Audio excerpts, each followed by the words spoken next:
आप सभी को नमस्कार। आज मैं आप सभी के समक्ष दो बहनों की कथा लेकर आई हूँ, अमावस्या और पूर्णिमा। तो श्रवण करते हैं ये कहानी। एक राज्य में एक राजा और एक रानी रहते थे, जिनकी 4 संतानें थी, 2 लड़के और 2 लड़की। एक लड़की का नाम पूर्णिमा था तथा दूसरी लड़की का नाम अमावस्या था। पूर्णिमा घर के कामों में निपुण थी और घर का पूरा काम करती थी और भगवान की पूजा अर्चना भी किया करती थी। इसके अतिरिक्त वह गौ माता की सेवा भी किया करती थी। उसकी दूसरी बहन अमावस्या ना ही घर का कोई काम करती थी और ना ही भगवान की पूजा पाठ करती थी और ना ही गौ माता की सेवा करती थी। पूर्णिमा सर्वगुण संपन्न थी। फिर भी राजा और रानी अपने दोनों बेटों तथा पुत्री अमावस्या को ही प्यार किया करते थे।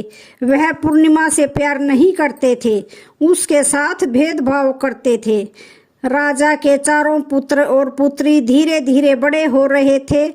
जब वे बड़े हो गए तो राजा ने अपने दोनों पुत्रों का विवाह योग्य कन्याओं के साथ करा दिया।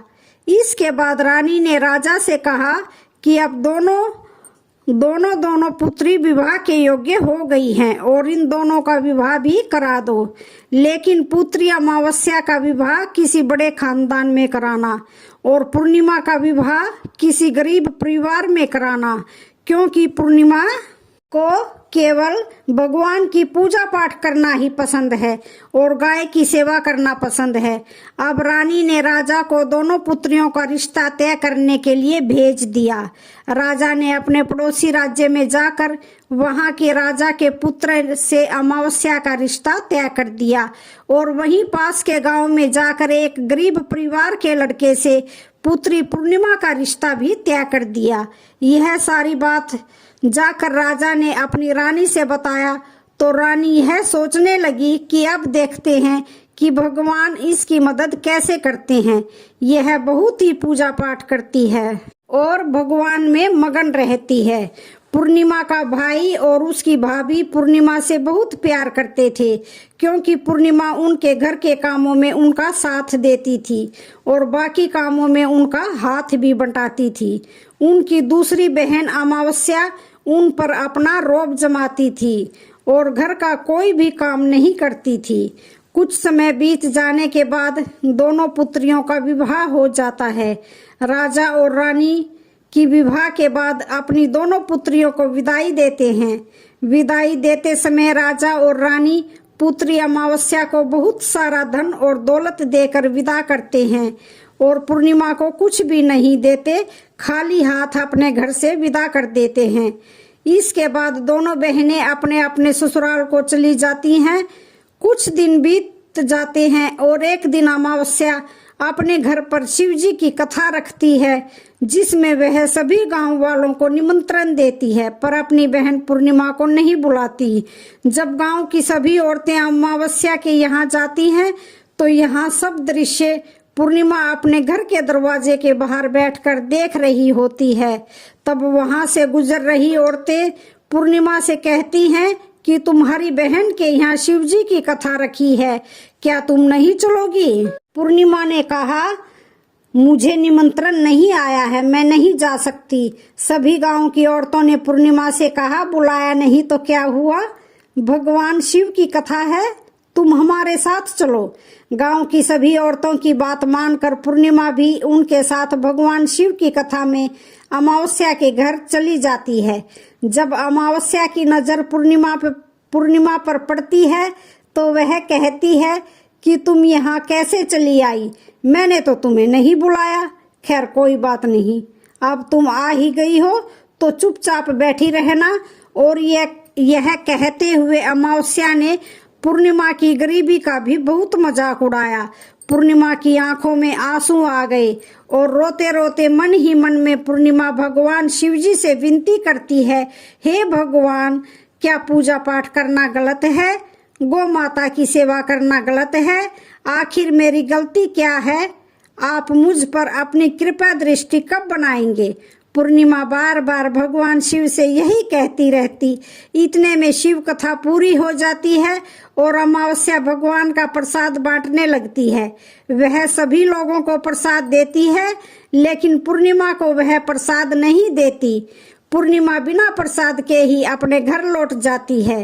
रास्ते में वह यह सोचते हुए चलती है कि यदि बच्चे उससे कथा का प्रसाद मांगेंगे तो वह उन्हें क्या जवाब देगी। उसने सोचा था कि वह अपने मायके अपने भाई और भाभी के यहाँ जाएगी और वहां जाते हुए वहां बच्चों के लिए कुछ लेकर जाएगी। ऐसा सोचते हुए वह अपने घर वापस लौट आई। घर वापस लौट कर आने के बाद वह अपने पति और बच्चों से कहती है कि वह अपने मायके जा रही है। पति ने कहा ठीक है, और कुछ समय के बाद पूर्णिमा अपने मायके के लिए रवाना हो गई। चलते चलते रास्ते में एक चबूतरा आया जिस पर तुलसी का पौधा लगा था। उस पर एक बूढ़ी अम्मा बैठी हुई थी। वह कोई और नहीं, साक्षात तुलसी माता थी। उस बूढ़ी माता ने पूर्णिमा से कहा कि बिटिया तुम कौन हो और कहाँ जा रही हो। पूर्णिमा अपना परिचय देती है। परिचय देने के बाद बूढ़ी औरत ने पूर्णिमा से कहा कि यहाँ तुलसी का पौधा सूख रहा है, इसमें थोड़ा सा पानी डाल दो और इस चबूतरे की सफाई कर दो, जिससे मुझे थोड़ी ठंडक मिलेगी। पूर्णिमा ने कहा ठीक है माँ, मैं तुलसी में पानी डाल देती हूँ और यहाँ की साफ सफाई भी कर देती हूँ। पूर्णिमा ने साफ सफाई करने के बाद बूढ़ी अम्मा को भी नहला दिया और बूढ़ी अम्मा की भी सेवा की। उनके पैर दबाए और बूढ़ी अम्मा से कहा कि माँ जी और बताइए मैं आपकी क्या सेवा करूं, और कोई काम है तो बता दीजिए मैं कर दूंगी। बूढ़ी अम्मा ने कहा कुछ नहीं, अब तुम जाओ और वापस आते समय मुझसे मिलते हुए जाना। पूर्णिमा ने बूढ़ी अम्मा से कहा ठीक है अम्मा जी, मैं जाती हूँ, वापस आते वक्त आपसे मिलते हुए जाऊंगी। कुछ समय आगे चलने के बाद एक शिव मंदिर आया। वहां पर उसे एक बूढ़े बाबा मिले जो मंदिर के बाहर बैठे हुए थे। वह कोई और नहीं, साक्षात भोलेनाथ थे। उन्होंने पूर्णिमा से कहा कि कहाँ जा रही हो बेटी, तुम कौन हो। तब पूर्णिमा ने अपना परिचय दिया और फिर उस बूढ़े बाबा ने पूर्णिमा से कहा कि इस चबूतरे की और इस मंदिर की सफाई कर दो। तब पूर्णिमा ने मंदिर की और चबूतरे की साफ सफाई कर दी और वहां पर पूजा अर्चना भी की। और साफ सफाई पूजा अर्चना करने के बाद उन्होंने बूढ़े बाबा को भी नहला दिया और उनसे कहा कि बाबा और कोई काम हो तो बताइए। तब बूढ़े बाबा ने कहा नहीं बेटी, अब तुम जाओ और वापस आते वक्त मुझसे मिलते हुए जाना। पूर्णिमा ने कहा ठीक है बाबा, मैं जाती हूँ और वापस आते हुए आपसे जरूर मिलूंगी। आगे चलते चलते कुछ दूर चलने के बाद पूर्णिमा को एक काली माँ का मंदिर दिखा। वहां भी एक बूढ़ी अम्मा चबूतरे पर बैठी हुई थी। उस बूढ़ी औरत ने पूर्णिमा से कहा कि बेटी तुम कौन हो, कहाँ जा रही हो। तब पूर्णिमा ने उस बूढ़ी औरत को भी अपना परिचय दिया। बूढ़ी औरत ने पूर्णिमा से कहा कि यहाँ पर सभी पूजा पाठ करने के लिए आते हैं, लेकिन मंदिर की साफ सफाई करने के लिए कोई नहीं आता, इसलिए तुम मंदिर की और चबूतरे की साफ सफाई कर दो। पूर्णिमा ने कहा ठीक है माता जी, और पूर्णिमा मंदिर की और चबूतरे की साफ सफाई कर देती है, पूजा पाठ भी करती है, माता जी का श्रृंगार कर देती है और उस बूढ़ी अम्मा को भी नहला देती है। फिर बूढ़ी अम्मा के पैर दबाती है और कहती है कि सभी काम हो गया है माँ जी, और कोई काम हो तो बताइए। बूढ़ी अम्मा कहती है कि नहीं बेटी, अब तुम जाओ, लेकिन वापस आते वक्त मुझसे मिलते हुए जरूर जाना। पूर्णिमा ने कहा ठीक है और वह आगे चली जाती है। आगे चलते चलते एक नदी आती है। वहां पर भी एक बूढ़ी अम्मा बैठी रहती है और वह कहती है कि बेटी तुम कौन हो और कहाँ से आई हो। उसे भी पूर्णिमा अपना परिचय देती है। बूढ़ी औरत पूर्णिमा से कहती है कि नदी पर स्नान करने तो यहाँ सब आते हैं, लेकिन यहाँ की साफ सफाई कोई नहीं करता, इसलिए तुम इस किनारे पर साफ सफाई कर दो। पूर्णिमा कहती है ठीक है माँ जी, और वहाँ की साफ सफाई कर देती है। फिर बूढ़ी अम्मा के पैर दबा देती है और कहती है माँ जी और कोई काम हो तो बताइए। बूढ़ी औरत कहती है कि कुछ नहीं बेटी, तुम जाओ, लेकिन वापस आते वक्त मुझसे मिलते हुए जरूर जाना। और वह नाव में बैठकर नदी के दूसरे किनारे पहुंच जाती है। फिर वह अपने मायके पहुंच जाती है। वहां पर पूर्णिमा के भाई और भाभी उसे देखकर बहुत खुश हो जाते हैं। वे पूर्णिमा की बहुत खातिरदारी करते हैं, उससे बहुत सारी बातें करते हैं और कहते हैं कि बच्चों को भी साथ में लेकर आती तो बहुत अच्छा होता। जब कुछ समय के बाद पूर्णिमा ने वापस अपने ससुराल जाने लगती है तो उसकी भाभी उसके लिए एक साड़ी और बच्चों के लिए कपड़े और खाने पीने की कुछ चीजें देती है और कहती हैं कि तुम बहुत दिनों के बाद आई हो पूर्णिमा। पूर्णिमा की भाभी ने थैली पूर्णिमा के हाथ में दे दी और कहा कि जाओ और जल्दी वापस आना। इसके बाद पूर्णिमा वहां से अपने ससुराल के लिए रवाना हो गई। फिर उसी नदी के किनारे पहुंची और नाव में बैठकर दूसरे किनारे पर उतर गई। वहां पर उतरने के बाद वहां पर उसे बूढ़ी अम्मा मिली जो साक्षात गंगा मैया थी। उस बूढ़ी अम्मा ने पूर्णिमा को एक थैली दी और कहा कि इसे तुम अपने घर जाकर ही खोलना। पूर्णिमा के पास 2 थैले हो गए। उन्हें लेकर पूर्णिमा वहां से आगे गई। कुछ दूर चलने पर काली माता का मंदिर आया। वहां पर काली माँ बूढ़ी माँ के रूप में विराजमान थी। उसने कहा कि आ गई बेटी पूर्णिमा। पूर्णिमा ने कहा हाँ माँ जी मैं आ गई। तो काली माँ ने उसे एक थैली दी और कहा तुम यह थैली अपने घर जाकर खोलना। अब पूर्णिमा के पास 3 थैले हो गए थे। तीनों थैली लेकर पूर्णिमा आगे गई। कुछ दूर जाने पर शिव जी का मंदिर आया, जहां पर बूढ़े बाबा के रूप में शिव जी स्वयं विराजमान थे। बूढ़े बाबा ने कहा पूर्णिमा तुम वापस आ गई। पूर्णिमा ने कहा हाँ बाबा मैं वापस आ गई। बूढ़े बाबा ने भी पूर्णिमा को एक थैली दी और कहा कि यह थैली तुम घर जाकर ही खोलना। पूर्णिमा ने कहा ठीक है बाबा। अब पूर्णिमा के पास 4 थैले हो गए थे। पूर्णिमा 4 थैलों को कैसे लेके जाती?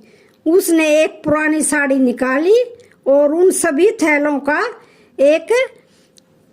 एक बैग बना लिया और सर पर रख कर वहां से रवाना हो गई। कुछ दूर जाने के बाद उसे तुलसी माँ बूढ़ी औरत के रूप में मिलती है और कहती है पूर्णिमा तुम आ गई। पूर्णिमा कहती है हाँ माँ जी मैं आ गई। वह बूढ़ी औरत भी उसे एक थैली देती है और कहती है कि यह थैली तू अपने घर जाकर ही खोलना। पूर्णिमा कहती है ठीक है माँ जी। अब पूर्णिमा के पास 5 थैले हो गए थे। पूर्णिमा वहां से चली गई तो वापस अपने घर पहुंच गई। पूर्णिमा ने सारे थैलों को नीचे रखा। फिर सबसे पहले अपने मायके की थैली खोलकर देखने लगी। उसमें बच्चों के लिए अच्छे अच्छे कपड़े और खाने पीने की चीजें थी और उसमें कुछ गहने भी थे। पूर्णिमा ने कपड़े अपने बच्चों को दे दिए और खाने पीने की चीजें भी बच्चों को दे दी। बच्चे यह सब पाकर बहुत खुश थे।